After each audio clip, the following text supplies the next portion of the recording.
For 47 consecutive years, Southwest Airlines did something that no other airline in history had ever done. They were profitable for each of those years. But then by 2022, they canceled over 17,000 flights over the holidays, stranding over 2 million passengers. Today, the stock is down over 50%, the CEO has been fired multiple times, and activist investors have come in and pushed to take over the entire company. This video is the rise and fall of Southwest Airlines. Today's video is sponsored by High Level. More about them later. Southwest started back in the 1960s when the conditions were perfect for an upstart airline. The Sun Belt was exploding. Texas alone grew by 17% in the 1960s. Cities like Dallas, Houston, and San Antonio were becoming major economics and population centers. But much different than today, flying back then was a regulated industry, meaning a government board set schedules and prices. Under regulation, sometimes the fares were crazy. The tourist class fare from New York to Chicago could be upwards of $4,000 in today's money. And fewer than half of people in the United States had ever been on a plane in their entire life as of 1972. But things were changing that would fix all of that. And in 1968, Boeing had released a revolutionary plane called the 737. Whereas big planes like the 747 and the other jets like that needed big city pairs with big dollars to make them work, the 737 could operate at city pairs where those planes just couldn't make them work. The 737 was cheaper to buy, cheaper to operate, and cheaper to maintain than all of those other big jets. And the 737 would be the technology breakthrough that would enable the entire business model for Southwest Airlines. Seeing this coming in 1966, businessman and lawyer Herb Kelleher and another man named Roland King sketched out the idea for a new airline serving only Texas and a San Antonio bar. The plan was brilliantly simple. They would fly solely inside of Texas, therefore avoiding regulation by the overpresent Civil Aeronautics Board that regulated interstate travel. Houston, Dallas, and San Antonio formed the ends of the Texas Triangle, 200 to 250 miles apart, and, major business centers. These were perfect routes for the incoming Boeing 737 economics. But Southwest's first choice was to do something entirely radical. They standardized their entire fleet solely on 737s. This would help them be more efficient and therefore more cost-effective than their rivals. The first thing that the incumbents did, Braniff, Trans-Texas, and Continental did, was to sue to prevent upstart Southwest Airlines from operating. They were scared that Southwest Airlines' model, without all the overhead theirs had, would basically be too competitive and hurt their business. Kelleher, whose stake had only been $20,000, fought the case all the way to the Supreme Court. In December 1970, after burning several years and over $500,000 in legal fees, Southwest Airlines prevailed in court. And so on June 18, 1971, Southwest Airlines' first flight took off from Dallas's Love Field. Southwest one-way fees inside of Texas, say from Dallas to San Antonio, were about $20, which is about $126 one way in today's money. And you could compare that to Braniff, which was charging basically 3 times that of Southwest fares. And so Southwest started to go after business travelers who were driving between the Texas Triangle cities because flying was too expensive. Kelleher saw that their competition wasn't just the existing air travelers and the other airlines, it was people's automobiles. Having lost in court, Braniff turned to the next thing that they had at their disposal, which was they were a big corporation. So they dropped their fares on the Dallas to Houston route to just $13, starting a price war with upstart Southwest. If Braniff couldn't legally get them out of business, they were going to compete until Southwest was out of money. So what did Southwest do? Well, they matched the fares. And they did something else which was super creative and really good at getting attention. They decided that they would give people an option. They could use the Braniff fare, or if they spent $26, they would throw in a bottle of Crown Royal or Chivas Regal if you were a business traveler on Southwest. Southwest got a ton of publicity, and for several months they became the biggest distributor of these 2 brands of liquor in the entire state of Texas. And you can see this pattern over and over again in Herb Kelleher's style. He knew how to play good business, but he also knew how to put on a show. And showmanship, whether it's him or Richard Branson at Virgin Galactic, these guys know that showmanship can get you a lot of free publicity and therefore a lot of customer awareness. It all worked. That same year, Southwest, despite only having 3 planes operating, showed its first operating profit. Whereas a typical airline took 45 minutes or longer to turn around its plane and get it back up in the sky, Southwest pioneered the 15-minute plane turnaround. Empty the plane, fill it back up, get it back in the sky, making money. Ironically, this wasn't because they had some grand scheme to do so. In 1972, facing a cash crunch, Southwest had been forced to sell its fourth plane. So to keep it scheduled, it had no choice but to figure out how to get its planes back in the sky as quickly as possible. This quick turn meant that Southwest's planes and its whole business had an advantage against its competitors. Whereas Braniff or one of the incumbents might be able to fly 6 or 7 flights a day per plane, Southwest could fly nearly double that with 11 or 12 per plane. And it got even better for Southwest. Because they standardized on 737s, that meant they only had to worry about maintaining one type of plane. Their pilots meant that every pilot could fly every plane in the fleet. It was just simpler and therefore cheaper to operate. And look, they made some questionable decisions too. In the 70s, the flight attendants wore go-go boots and mini skirts and served love potions. It was a different time back then. And things went well through the 70s. They stayed small and scrappy and profitable. Then in 1978, Southwest got lucky. The Congress passed the Airline Deregulation Act, meaning that all those restrictions and regulations, it was gone. It was time to compete. Suddenly, any airline could fly any route and charge any price. The free market was coming for airline travel. Southwest competitors were the incumbents. They were stuck with big union contracts, hub and spoke systems, and complex fleets. Southwest, well, it was none of those things.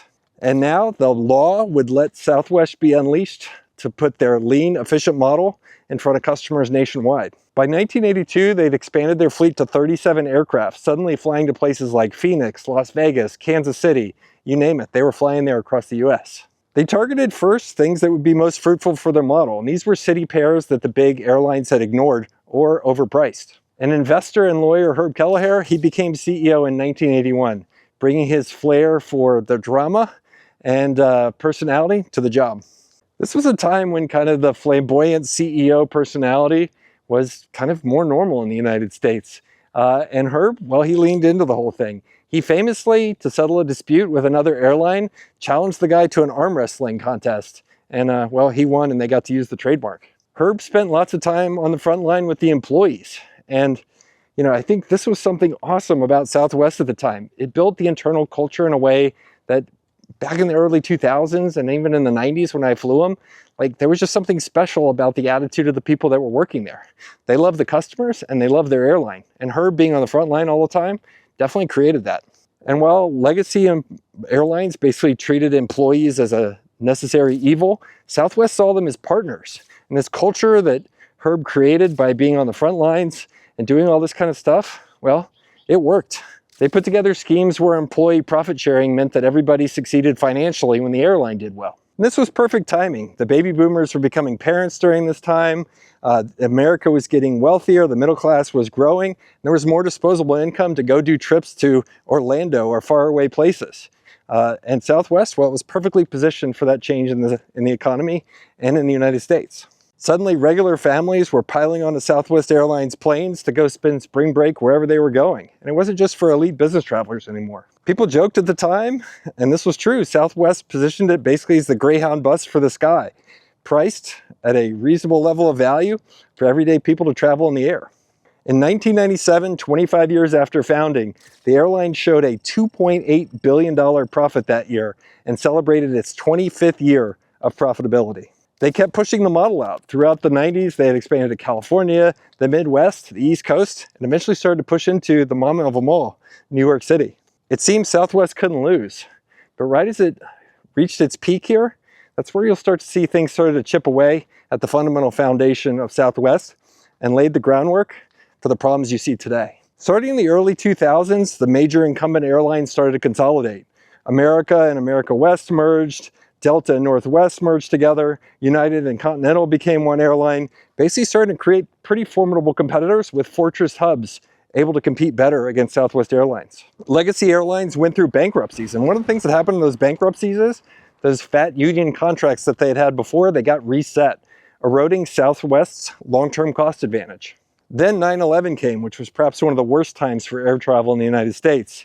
And desperate for revenue, the legacy carriers started to do a thing called unbundling of their product. Leading the charge in 2008 was American Airlines, who first brought the first checked bag fee of $15 to their customers and economy. Within months, every other incumbent airline and a lot of the other ones had added checked baggage fees, except for Southwest. While Southwest stood its ground, by 2010, the airline industry collected $3.4 billion in basically pure profit revenue from baggage fees alone.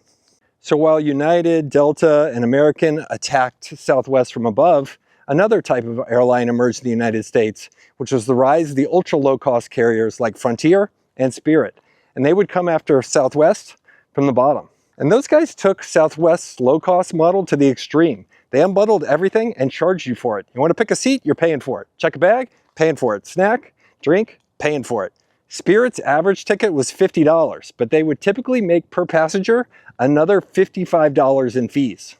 And pushing into the 2010s, Southwest found itself in a messy middle. They weren't making as much revenue per seat as the legacy carriers were, say making $200 plus. Southwest would make $150. And at the bottom end, folks like Spirit and Frontier would make $100 per seat. Faced with the industry changing around them, Southwest decided to do, well, nothing. They did make some good moves. They were famous for paying for fuel hedges, which would allow them to lock in fuel prices while other people were paying more for fuel.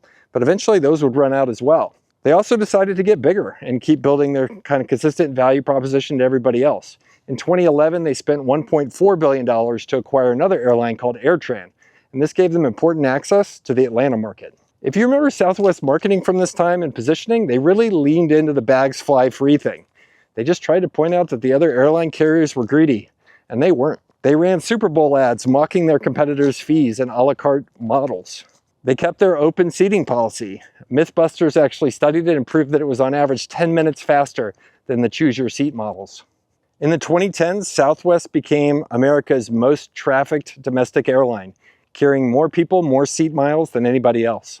And from an astounding years of 1973 to 2019, they were profitable for 47 consecutive years. Just incredible. By 2019, they operated over 750 Boeing 737s, the largest fleet of them in the world. And astoundingly, Southwest had never had a layoff in over 50 years of operation. But underlying all of this, success had bred complacency. Big thanks to High Level for sponsoring this video and helping us pay for our editors. High Level is the all-in-one CRM that handles all of your emails, text funnels, and more all in one place. Think of it like the Swiss Army knife for small businesses. You can join thousands of agencies and entrepreneurs using High Level to meet all of their marketing needs. Use my link to get an extended free trial, which gives you 30 days free instead of the regular 14. Go to gohighlevel.com/my name, Michael Girdley, to sign up today. That's gohighlevel.com/Michael Girdley. Thanks to them, and now back to the video. See, back in 2004, Gary Kelly became CEO. And Gary Kelly was a finance guy, which is very different than a passion, strategy, and frontlines guy like a Herb Kelleher was. And well, he started to look at the world differently than Herb did. Under Kelly, the shift had gone from operations and customer light to good-looking financials. So while Southwest is doing things like expanding into Hawaii and doing their first kind of trans-ocean flights, all of the other carriers around them were continuing to evolve. As an example of that, like all the legacy carriers were starting to do super economy fares, unbundling their bundled service. And Southwest, well, Southwest just kept being Southwest. Delta invested billions to upgrade their technology and their product. Their seats and their planes were just better. They became the gold standard. United and American kept modernizing their fleets, becoming even more formidable. As an example, Southwest kept running the back end of their airline the same way they did back in the 1970s. And it's not like nobody told them. The pilots union complained about this vociferously throughout the 2010s. That system required manual input, phone calls, and stuff printed out on paper. So while Southwest did get more efficient, say during the years from 2017 to 2021, while they reduced overall headcount, they actually de-invested in IT and infrastructure. In other words, going the opposite direction where all the other carriers were investing in making their back ends much more efficient, resilient, and effective. They were cutting IT investment right as they needed it the most. The next thing to happen was the 737 MAX tragedy that happened in 2019. After 2 crashes worldwide, the 737 MAX was grounded indefinitely in the United States, leading Southwest to have to cancel numerous flights almost immediately. They grounded 34 planes. In October 21, the cancellation of flights due to the 737 MAX stuff cost the airline $75 million in lost revenue and over 2,000 flights grounded. Management promised to fix the IT systems and upgrade everything, but heck, they were still distributing weather reports on paper to the pilots. Southwest, once an airline that had built up so much trust with customers over nearly 50 years, went from a 0.8% cancellation rate in 2012 to a 2.8% cancellation rate just a decade later. In summer 2022, the first time I ever heard this happening, the pilots picketed not for more pay. They went on strike because they wanted better IT and systems backing them up. Then it all came home to roost. And in December 2022, big snowstorms hit two of Southwest's biggest hubs in Denver and Chicago, respectively. Southwest had made decisions not to have hub and spoke situations like the big kind of legacy carriers did. Instead, they did a bunch of point-to-point routes. With pilots spread all across the country, often far from home, this meant that the airline had no backup plan when these two storms hit. Southwest crew scheduling software hadn't been updated since the 1990s. And that meant the airline had no clue where the crews and pilots and flight attendants were. The system was so antiquated that it required manual fixes and phone calls to get it back on track. Whereas Delta, well, they just clicked some buttons in a computer and it was all automated. And the airline, having outgrown all of its systems, meant these two storms basically pushed the airline into a total failure mode. And people were scrambling in the background, just trying to figure out what was going on. Southwest went on to cancel 5,500 flights over the next 2 days. And you compare that to Delta, well, they only canceled 311. Other airlines were down for a couple of hours. Southwest kept on canceling flights for 10 more days. In total, they canceled nearly 17,000 flights and stranded over 2 million passengers over the holidays. There were news reports where mountains of luggage piled up at airports with no way to reunite them with their passengers. The Department of Transportation was so pissed by this that they fined Southwest Airlines $140 million, the most of any airline. That number was 30 times larger than any penalty in history applied to any airline in the United States. The meltdown cost Southwest nearly $1.2 billion in lost revenue and checks and compensation that they wrote out to passengers. CEO Bob Jordan at the time went out publicly and said, quote unquote, "We messed up." Yeah, you definitely did, Bob. And at this moment, you look at where Southwest was. All of the things that had made them kind of unique and special, well, they had mismanaged those things and they had come back to bite them. The standardization on 737s, the ability to focus on the customer, the culture that Herb Kelleher had built, the point-to-point stuff, well, it all worked for so long until it stopped working. Legacy carriers, tired of kind of Southwest being an upstart for so long, actually marketed their reliability compared to Southwest in their marketing materials. The vultures were feeding on the carcass of Southwest and expected to gain share from them. And Southwest, this airline that had now disrupted an industry over 50 years, well, by standing still, it was now the disrupted. In June 2024, an activist investor stepped in called Elliott Investment Management. And they released that they had bought $1.9 billion worth of stock of Southwest Airlines. Elliott's a $70 billion fund, and they said that they owned 11% of Southwest. And as an activist and turnaround investor, they wanted to see some changes. These types of activist investors run a pretty standard playbook. They come in, they buy up shares, they try to get representation on the board, then they make changes in the company. Ideally, that'll benefit the shareholders and make them some more money. Elliott released a pretty scalding appraisal of the business and a strategy document. And they said that Southwest stock had gone down by over 50%, while during that same period of time over the past few years, Southwest competitors had thrived. And they were right. Between 2018 and 2024, Southwest annual profit had gone from $2.5 billion down to $480 million, a huge decrease. By 2024, Southwest profitability and operating margin was lower than all of the legacy carriers, a stunning reversal. And look, the only reason Southwest still managed to be profitable at all, despite all these missteps, was because of the dynamics of the airline industry. We basically have 4 companies in the United States that control the majority of air travel. And the reason they control it is because of the way airports are set up. Airports, whether you like it or not, are big money makers for local cities and municipalities. And the way they manage their airports is by renting out gate spaces to airlines like Southwest, United, and American. And so if you go to an airport like in Boston or JFK in New York, the limitation is actually the gates. And that's the big value of a lot of these airlines. And Southwest, well, it had a lot of gates, which meant it controlled routes, which meant it could price things more profitably. And you, me, the consumer, well, we would pay more for that kind of stuff. And what Elliott de facto was saying here was, great job on having these monopolies on airports, Southwest. You're just not making enough money out of those monopolies as you could be. And well, frankly, they were right. Elliott's presentation demanded the CEO and leadership of Southwest be fired and the board reshuffled to give them control. They wanted Southwest to run the other playbook that the legacy carriers were doing. Charge fees, make people pay for seats, do assigned seating. Basically, go get some more money from the consumers. Elliott and these guys saw huge potential profits from Southwest abandoning all the things that had made it so beloved in the 70s, 80s, 90s, and 2000s. Look, I'll give it to Southwest. Early on, management adopted a thing called a poison pill, which was designed to keep somebody else like Elliott from taking control of the company with a small amount of the shares. But pressure mounted, and eventually Elliott won. The board, basically a number of members stepped down. Gary Kelly, who was chairman at the time, he stepped down. In October 2024, Elliott firmly had control of the company. CEO Bob Jordan, he kept his job, but he was under significant pressure to make Elliott's changes. The first thing to fall was open seating. In July 2024, Southwest announced it would soon be abandoning open seating. Research they put out as Elliott showed that consumers, especially younger ones, 80% of them preferred assigned seats over the open cattle call. Whereas once Southwest seats were all the same, every seat was a first class seat, they would now add premium cabins and charge you and me more for those. And remember Herb Kelleher's creation of a magical culture that translated into great customer service? In February 2025, Southwest announced the first layoff in history. 1,750 people were laid off that day. They cut 15% of corporate positions with the idea of saving $300 million annually. These weren't voluntary buyouts.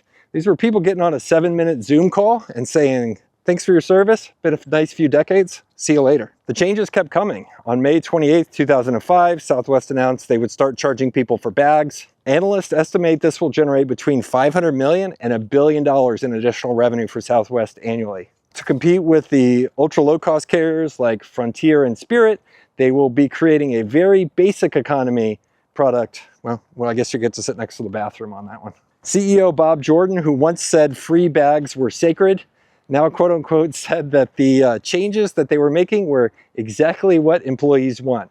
Yeah, I'm sure that's what they wanted, Bob.